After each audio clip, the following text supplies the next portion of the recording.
ఓపికతోటి ఎదురు చూస్తున్న మా అక్క చెల్లెళ్ళు, ముఖ్యంగా తర్వాత నా యువ మిత్రులు, అలాగే ఇక్కడికి వచ్చిన సీనియర్ సిటిజన్స్, పెద్దలు, ఈ కాలనీ వాసులు, ఈ 49, 48 వార్డుకు చెందిన ఓటర్ మహాశయులు అందరికీ కూడా హృదయపూర్వకమైన నమస్కారాలు. ఈ ఎన్నిక ఆషామాషి ఎన్నిక కాదు. ఎప్పుడొచ్చే మున్సిపాలిటీ ఎన్నికల్లాగా ఎవరో ఒకరిని కౌన్సిలర్గా గెలిపించుకునే ఎన్నిక కాదు. ఈ ఎన్నికకు ఒక ప్రత్యేకత ఉంది. మహబూబ్ నగర్ మున్సిపాలిటీ అయ్యి ఈ సంవత్సరానికి 75 సంవత్సరాలు అయ్యింది. ఇది చాలామందికి తెలియదు, కానీ మన ఎక్కడో చదువుతూ ఉంటే ఆ విషయం తెలిసింది. ఈ 75 సంవత్సరాలైన సందర్భంగా ముఖ్యమంత్రి గారికి చెప్తే ఆయన వచ్చి ఇక్కడ దాదాపుగా 2000 కోట్ల రూపాయల అభివృద్ధి పథకాలు కేవలం మన మహబూబ్ నగర్ కార్పొరేషన్ కోసం శంకుస్థాపనలు చేసిపోయాడు. ఇది ఒక ప్రత్యేకమైన సంవత్సరం. ముఖ్యమంత్రి గారు ఎంతో అభిమానంతో మహబూబ్ నగర్ పట్టణాన్ని మున్సిపాలిటీ నుంచి కార్పొరేషన్గా తీర్చి అక్కడ నిధులను ఎక్కువ శాతం వస్తాయి అని చెప్పి ఈరోజు పెద్ద ఎత్తున మనకు నిధులు ఇస్తూ ఉన్నారు. అందుకే ఈ కార్పొరేషన్ ఎన్నికల్లో మీ ఆశీర్వాదం కోసం మేము, నా జిల్లా అధ్యక్షులు సంజీవ్ ముదిరాజ్ గారు, వినోద్ కుమార్ గారు, అలాగే అనితమ్మ గారు, సీనియర్ నాయకులు, మా కాంగ్రెస్ పార్టీ అభ్యర్థులు 49వ డివిజన్ ప్రసన్న ఆనంద్ గౌడ్ గారు, 48వ డివిజన్ సువర్ణ కిషన్ నాయక్ గారు, ఇంకా మా మిత్రులు అనేక మంది మీ ఆశీర్వాదం కోసం, మీ సమ్మతి మన్నన కోసం వచ్చినాం. ఒకసారి మీరు ఆలోచన చేసుకుంటే, గతంలో ఒక కాలనీలో ఒక రోడ్డు పడాలన్నా, ఒక ట్రైన్ కావాలన్నా దరఖాస్తుల మీద దరఖాస్తులు పెట్టిన సందర్భం తెలుసు. చాలామంది పెద్దలు వెనక కూర్చున్నారు. కొత్తగా కాలనీలు కట్టుకుంటున్నప్పుడు మొదలు పంచాయతీ లేఅవుట్లలోనే మనం కాలనీలు కట్టుకున్నాం. అప్పుడు 30 ఫీట్ల రోడ్డు 20 ఫీట్లు అయింది, ర్యాంపులు వచ్చినాక 15 ఫీట్లు అయింది, ట్రైన్కు స్థలం లేదు, ఖాళీ ప్లాట్లలో మనం మురికి నీళ్లు వదిలేసే సందర్భం. ఏ కాలనీలలో చూసినా కూడా 10, 15, 20 ప్లాట్ల మధ్యలో ఇల్లు కట్టుకున్న తర్వాత ఖాళీ స్థలం ఉంటే అక్కడ మురికి నీరునంతా, డ్రైనేజ్ అంతా అక్కడికి వదులుతున్నారు. ఇది మొత్తం మహబూబ్ నగర్లో ఉన్న కాలనీల పరిస్థితి. దీనికి ₹1,00,000, 10 లక్షలు, 1 కోటి, 2 కోట్లు, 5 కోట్లు సరిపోవు. వీటన్నిటిని కూడా సరిచేయాలంటే ఒక అండర్ గ్రౌండ్ డ్రైనేజ్ సిస్టమ్ను మనము తయారు చేసుకోవాలి. దానికోసం నేను ఎమ్మెల్యే అయిన తర్వాత కన్సల్టెన్సీలను నియమించి మొత్తం కూడా స్టడీ చేపించి డీటెయిల్డ్ ప్రాజెక్ట్ రిపోర్ట్ తయారు చేయించి CDMA అంటే మున్సిపల్ అధికారులు, commissioner and director of municipal administration వారి సహకారం తీసుకొని, అలాగే బ్యాంకుల సహకారం తీసుకొని దానికి లోన్ టైఅప్ రాష్ట్ర ప్రభుత్వంతో చేయించి అవన్నీ చేసిన తర్వాత గౌరవ ముఖ్యమంత్రి గారి దగ్గరికి పోతే ఆయన వెంబడే మనకు అండర్ గ్రౌండ్ డ్రైనేజ్ కోసము 603 కోట్ల రూపాయలు శాంక్షన్ చేయించింది. ఇది మామూలు విషయం కాదు. చరిత్రలో ఎవరు కూడా చేయలేని పని. ఇది ఈ 2 ఏళ్ల కాలంలో సాధ్యమైందంటే అది కేవలం ముఖ్యమంత్రిగా రేవంత్ రెడ్డి గారు ఆ స్థానంలో కూర్చున్నారు కాబట్టి ఇది సాధ్యమైందన్న విషయం మీరు మరవకూడదు. ఎమ్మెల్యేగా నన్ను గెలిపించిన తర్వాత ఈ ప్రాంతానికి ఏమి చేయాలి అని చెప్పి ఆ రోజే ఎన్నికల మేనిఫెస్టోలో 2 అంశాలను చేర్చడం జరిగింది. ఒకటి, స్వేచ్ఛగా వ్యాపారాలు చేసుకునే వెసులుబాటు. తర్వాత రెండవది, ఇక్కడ IIIT లాంటి సంస్థలను తీసుకొస్తా అని చెప్పి వాగ్దానం చేసినాం. ఆ తర్వాత అండర్ గ్రౌండ్ డ్రైనేజ్ వ్యవస్థను ఏర్పాటు చేస్తా అని చెప్పి నేను వాగ్దానం చేసినాం. వాటికి అనుగుణంగానే ఈ 2 సంవత్సరాలు శ్రమించి ఇక్కడ ఉన్న మా కాంగ్రెస్ నాయకులందరినీ సహకారం తీసుకొని ఈ కార్యక్రమంలో మనం సఫలీకృతులైనాం.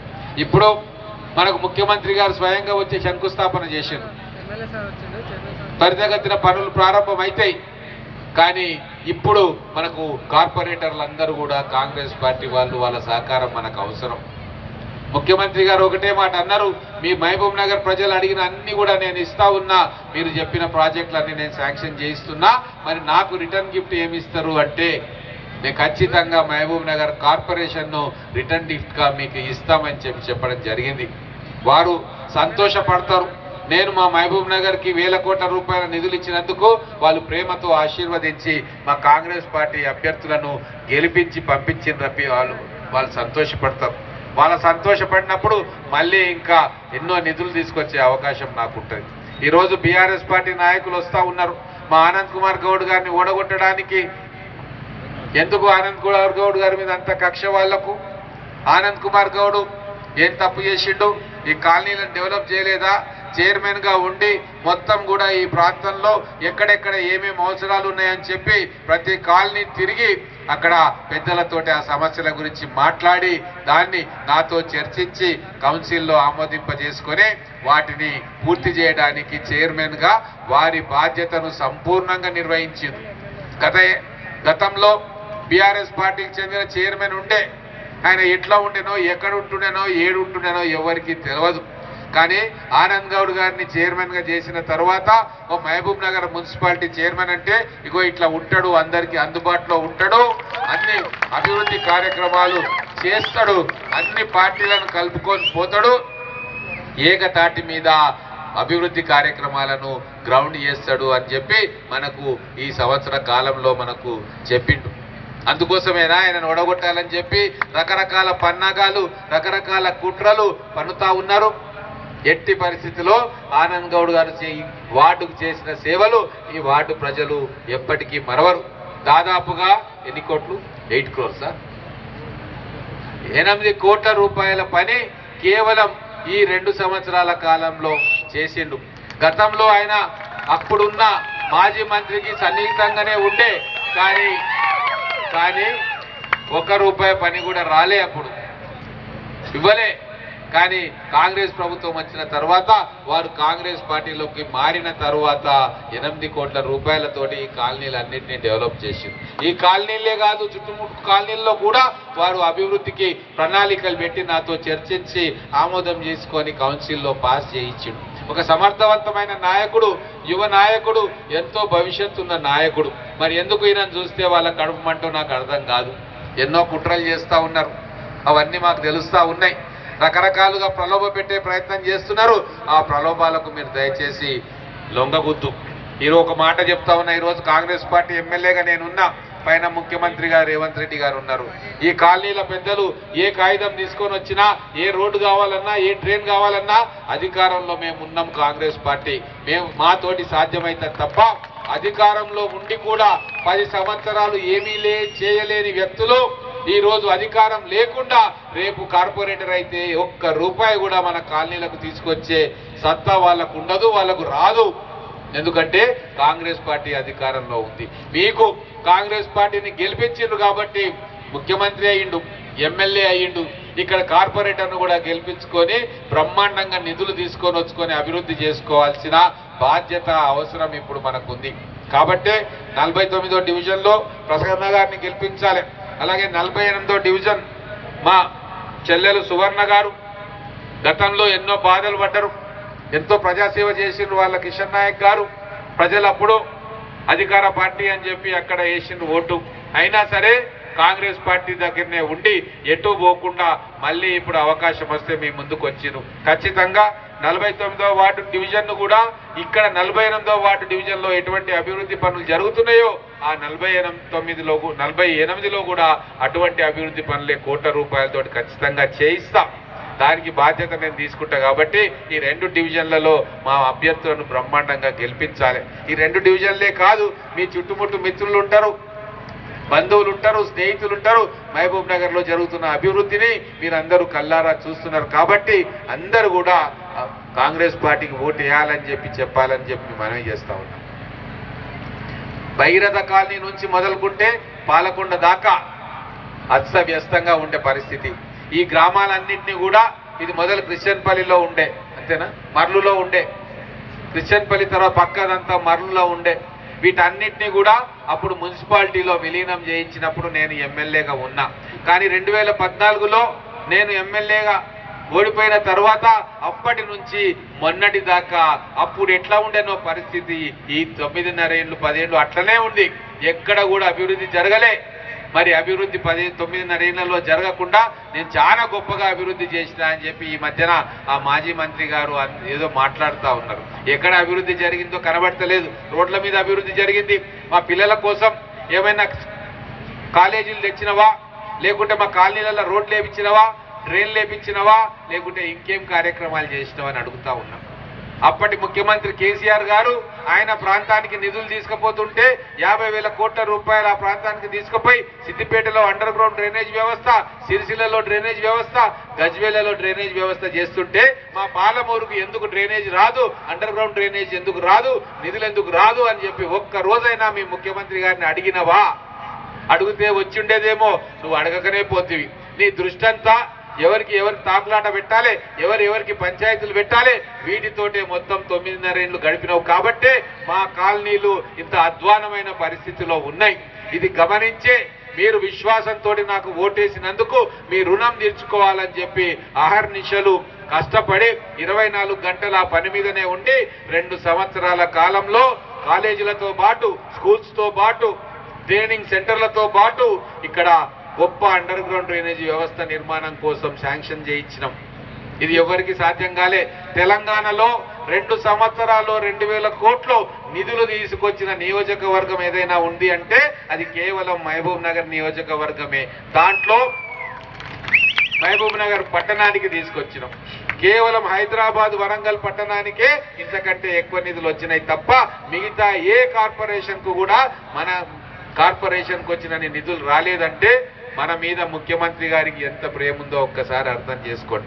అంత ప్రేమ ఉన్న వ్యక్తిని మనం ఎట్టి పరిస్థితుల్లో మనసు నొప్పించకూడదు. వారికి కావాల్సిన రిటర్న్ గిఫ్ట్ను 60 డివిజన్లలో 50 డివిజన్లను ఖచ్చితంగా వారికి ఇవ్వాలి. నేను క్యాంప్ ఆఫీసులనే ఉంటా. చాలా మంది పెద్దలు, కాలనీ పెద్దలు వాళ్ళందరూ కూడా వస్తూ ఉంటారు. వాళ్ళకు కావాల్సినవన్నీ డైరెక్ట్ గా అప్లికేషన్స్ ఇస్తూ ఉంటారు. వాటిని పూర్తి చేయాలంటే మనకు నిధులు కావాలి. ఆ నిధులు ఎవరి దగ్గర ఉన్నాయి? బీఆర్ఎస్ నాయకుల దగ్గర ఉంటాయా నిధులు? వాళ్ళ జేబుల నుంచి ఇస్తారా? కాదు, ప్రభుత్వం దగ్గర నిధులు ఉంటాయి. ఆ ప్రభుత్వం కాంగ్రెస్ ప్రభుత్వం. ఆ కాంగ్రెస్ ప్రభుత్వానికి సంబంధించిన కార్పొరేటర్లు ఉంటే నిధులు త్వరితగతిన వస్తాయి. ఈరోజు మా కిషన్ నాయక్ గారు కానీ, మా ఆనంద్ గౌడ్ గారు కానీ వారి కాలనీలకు కావాల్సిన పనుల కోసం ఎప్పుడైనా అర్ధరాత్రి అయినా, ఉదయమైనా, సాయంత్రమైనా నేరుగా నా క్యాంప్ ఆఫీస్కి వచ్చి నాతో కూర్చొని ఈ నిధి నాకు, ఈ రోడ్డు నాకు శాంక్షన్ కావాలి అని అడిగే చొరవ, సన్నిహితం ఒకే పార్టీలో ఉంటున్నాం కాబట్టి మా పార్టీ కార్పొరేటర్ గా ఉంటాడు కాబట్టి వాళ్ళకి ఆ హక్కు ఉంటది. మరి బీఆర్ఎస్ పార్టీ కార్పొరేటర్ వస్తాడా నా దగ్గరికి? వస్తారా తమ్ముళ్ళు? రాలేడు. రావాలని ఉన్నా వస్తే ఆయన పైన ఏమంటాడో అని చెప్పి భయం. కాబట్టి అభివృద్ధి ఆగిపోతుంది. మంచిగా జరుగుతూ ఉన్నాయి పనులు. భగవంతుడు మనకు అవకాశం ఇచ్చిండు. మనకు 2,000 కోట్ల రూపాయలతోటి నిధులు వరదలాగా ప్రవహించే అవకాశం ఉంది, నడుస్తూ ఉన్నాయి. ఇటువంటి మంచి సమయంలో, ఇటువంటి శుభ సందర్భంలో మన వేలితోటి మన కంటిని పొడుచుకునే ప్రయత్నం మనం అస్సలు చేయొద్దు. మా అక్కలు, చెల్లెండ్లు, అమ్మలు ఇక్కడ ఉన్నారు. మన కాలనీలు బాగుండాలి. ఇక్కడ ఈ రోజు 2 సంవత్సరాల్లో 20 పార్కులను మేము అభివృద్ధి చేసినాం. మన పెద్ద మనుషులు, సీనియర్ సిటిజన్స్ కావచ్చు, మా ఆడబిడ్డలు కావచ్చు, వాకింగ్ కు పోవాలంటే రోడ్ల మీద వాకింగ్ పోతే ఇబ్బంది అవుతుంది. కాబట్టి వాళ్ళకు పార్కులను ఏర్పాటు చేస్తూ ఉన్నాం. ఎక్కడ ఖాళీ స్థలాలు ఉంటే అక్కడ బ్రహ్మాండమైన పార్కులను అభివృద్ధి చేస్తూ ఉన్నాం. అంతేకాదు భద్రత విషయంలో ఈరోజు హైదరాబాద్ లో ఇంటిగ్రేటెడ్ కమాండ్ కంట్రోల్ సెంటర్ అని చెప్పి ఒకటి పెట్టిండ్రు. మొత్తం హైదరాబాద్ లో ఏ మూలన ఏం జరుగుతున్నా సీసీటీవీ కెమెరాలతోటి తెలుసుకుంటారు. నేరాన్ని అరికట్టడానికి పోలీసులు దాన్ని వాడతారు. మన మహబూబ్ నగర్ లో కూడా అటువంటి వ్యవస్థను ఏర్పాటు చేస్తూ దాని మొన్ననే 60 సీసీటీవీ కెమెరాలతోటి దాన్ని ఓపెన్ చేసి ఎస్పీ ఆఫీసులో పెట్టినాం. దాన్ని 260 కెమెరాలతోటి మొత్తం మహబూబ్ నగర్ లోని అన్ని ప్రధాన కూడళ్లలో, కాలనీలలో ఆ సీసీ కెమెరాలు పెట్టి మా మహిళల భద్రత కోసం ఈ కార్యక్రమం చేపడతా ఉన్నాం. ఇంకా అనేక సంక్షేమ పథకాలు మేము మా మహిళల కోసం, మా యువత కోసం లేదా పేద వర్గాల కోసం తీసుకొస్తా ఉన్నాం. కాబట్టి ఇంత పని చేస్తా ఉన్నాం, మమ్మల్ని ఆశీర్వదించాలి. ఇంత పని చేస్తున్నందుకు మాకు కూడా గిఫ్ట్ ఇవ్వాలి. ఆ గిఫ్ట్ మేము సీఎం గారికి చూపిస్తే వారు సంతోషపడి ఇంకిన్ని నిధులు శాంక్షన్ చేస్తారు. అందుకే చివరిగా ఈ మధ్యలో టీవీలు రెగ్యులర్ గా ఎవరు చూస్తా ఉన్నారు? టీవీ చూస్తారా అందరూ? చేతులు లేపండి. మా అక్కలు, చెల్లెండ్లు ఉన్నారు, పెద్ద మనిషి. టీవీ న్యూస్ చూస్తారు కదా, వార్తలు చూస్తారు కదా. ఈ మధ్యలో ఏం ట్రెండింగ్ అవుతుంది? ఫోన్ ట్యాపింగ్ ట్రెండింగ్ అవుతుంది. ఫోన్ ట్యాపింగ్ అని చెప్పి గొప్పగా మనం చెప్పుకునే మా కేసీఆర్, మా కేసీఆర్, మా జాతి పిత, ఆ పిత అని చెప్పుకునే కేసీఆర్ ఫోన్ ట్యాపింగ్ చేసినావు నాయనా నువ్వు, వచ్చి ఎక్స్ప్లెనేషన్ ఇయ్యి అని చెప్పి సాధారణ పోలీస్ కానిస్టేబుల్ ఆయనను విచారణ చేస్తా ఉన్నాడు. అది మీరు టీవీలలో చూసిరా లేదా?